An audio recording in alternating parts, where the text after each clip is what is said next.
Riset pasar dalam digital marketing. 1. Pengertian riset pasar.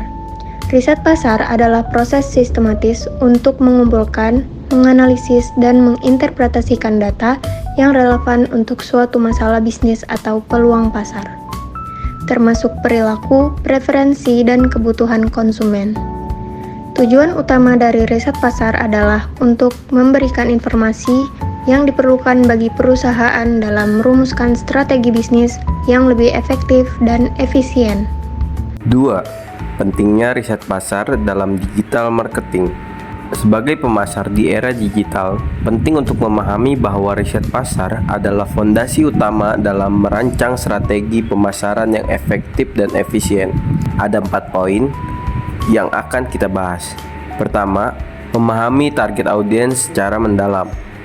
Dalam digital marketing, memahami siapa target audiens kita adalah hal yang krusial. Riset pasar membantu kita mengidentifikasi demografi, preferensi, perilaku, dan kebutuhan audiens. Dengan data ini, kita bisa menciptakan konten dan kampanye yang lebih relevan dan personal. Peningkatan peluang, konversi, dan membangun hubungan yang lebih kuat dengan pelanggan. Yang kedua, mengidentifikasi tren pasar terkini. Dunia digital terus berubah dengan cepat, dan tren pasar bisa berubah dalam hitungan minggu. Melalui riset pasar yang berkelanjutan, kita dapat memantau perkembangan tren terbaru, baik itu dalam teknologi, media sosial, atau perilaku konsumen. Mengetahui tren ini memungkinkan kita untuk menyesuaikan strategi, sehingga bisnis kita tetap relevan dan kompetitif. Yang ketiga, mengevaluasi efektivitas strategi pemasaran. Riset pasar juga berperan dalam mengevaluasi apakah strategi yang kita terapkan telah efektif.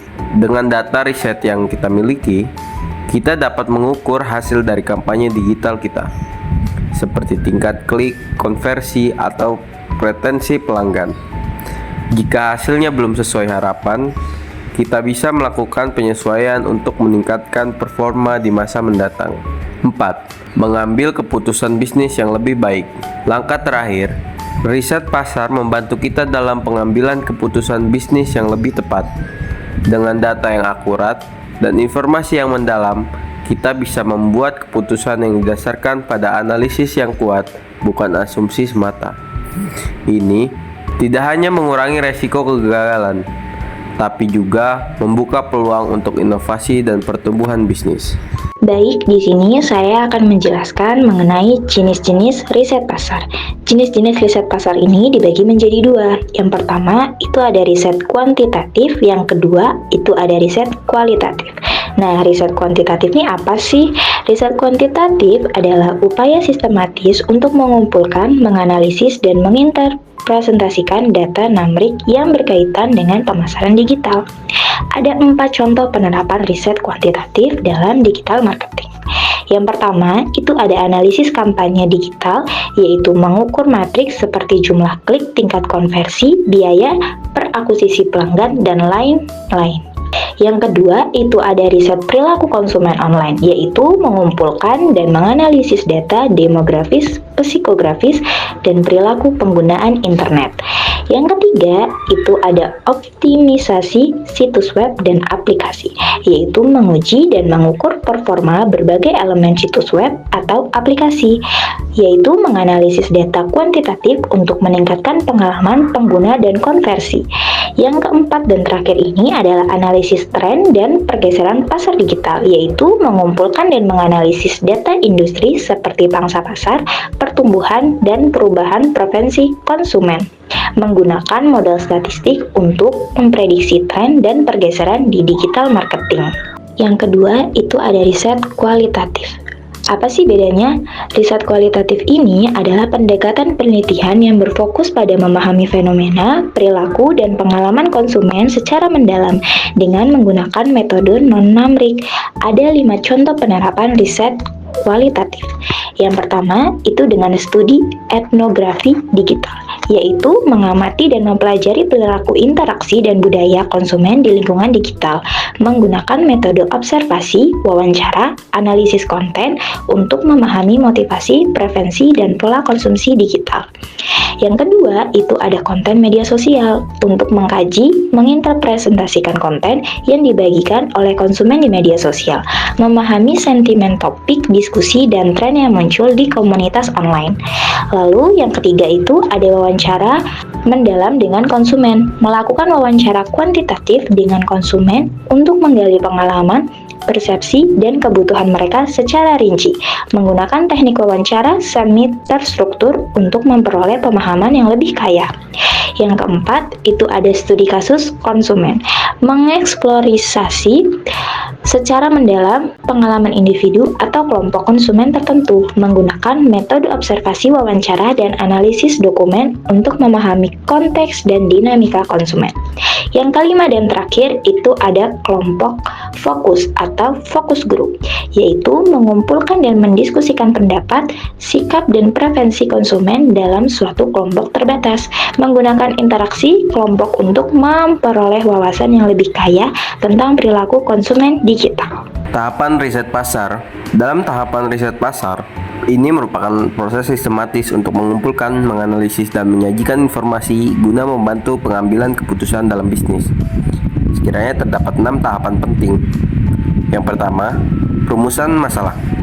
Tahap pertama dalam riset pasar adalah perumusan masalah. Di sini kita harus mendefinisikan secara jelas apa masalah bisnis yang ingin kita pecahkan atau peluang pasar apa yang ingin kita eksplorasi. Tanpa perumusan masalah yang tepat, riset yang dilakukan bisa menjadi tidak fokus dan menghasilkan data yang tidak relevan. Misalnya, apakah kita ingin mengetahui penurunan penjualan produk atau mengidentifikasi preferensi konsumen terhadap produk baru. Kedua, perencanaan riset.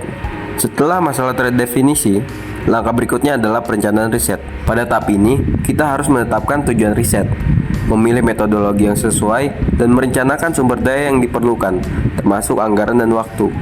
Metodologi bisa berupa riset kuantitatif atau kualitatif, tergantung pada jenis data yang ingin kita peroleh. Perencanaan yang baik akan memastikan riset berjalan efektif dan efisien. 3. Pengumpulan data. Tahap ketiga adalah pengumpulan data. Data yang kita kumpulkan bisa berupa data primer yang kita kumpulkan sendiri melalui survei, wawancara, atau eksperimen, dan data sekunder yang sudah tersedia, seperti laporan industri atau data dari sumber eksternal lainnya. Keduanya sama pentingnya dalam mendapatkan gambaran yang menyeluruh terkait masalah atau peluang yang sedang kita teliti. Beberapa metode yang umum digunakan dalam riset pasar digital adalah survei online, wawancara online, analisis media sosial, Google Analytics, dan A/B testing. Setelah data terkumpul, selanjutnya kita masuk ke tahap analisis data. Pada fase ini, kita mengolah data yang sudah ada untuk mengidentifikasi pola, tren, atau insight penting. Ini bisa dilakukan dengan menggunakan alat analisis statistik atau perangkat lunak yang tersedia. Analisis yang tepat akan memberi kita informasi yang mendalam tentang kondisi pasar dan perilaku konsumen. Tahap berikutnya adalah interpretasi data. Data yang sudah dianalisis harus diterjemahkan ke dalam insight yang bermakna. Di sini, kita menarik kesimpulan dari hasil analisis untuk menjawab pertanyaan utama dari riset atau memberikan solusi terhadap masalah bisnis yang sudah dirumuskan sebelumnya. Apakah hasil riset mendukung hipotesis awal atau justru menunjukkan arah yang berbeda? Yang keenam, pelaporan hasil.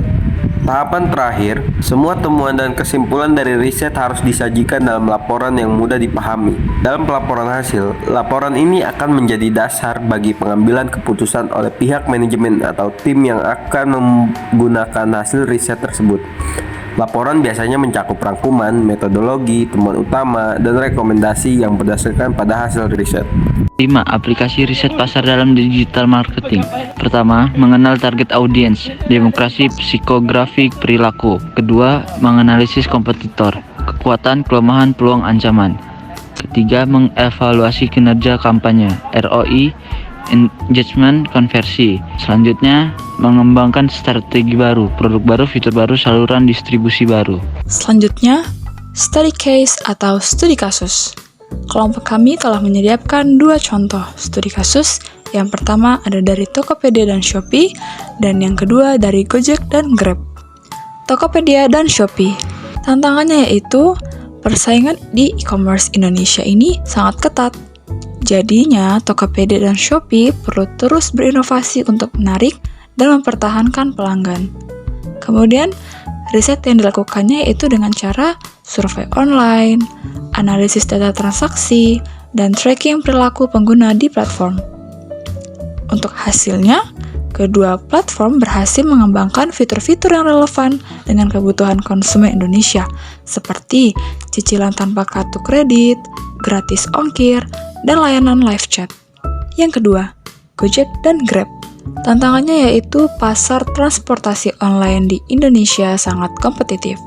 Gojek dan Grab perlu terus melakukan riset pasar untuk memahami perubahan perilaku konsumen, tren baru, dan preferensi layanan yang berbeda di setiap kota.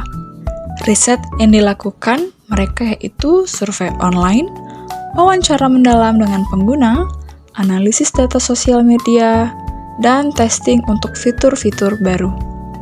Sehingga mendapatkan hasil yaitu kedua perusahaan berhasil memperluas layanan mereka dengan fitur-fitur inovatif seperti dari Gojek ada GoFood dan dari Grab ada GrabMart dan pembayaran digital lainnya.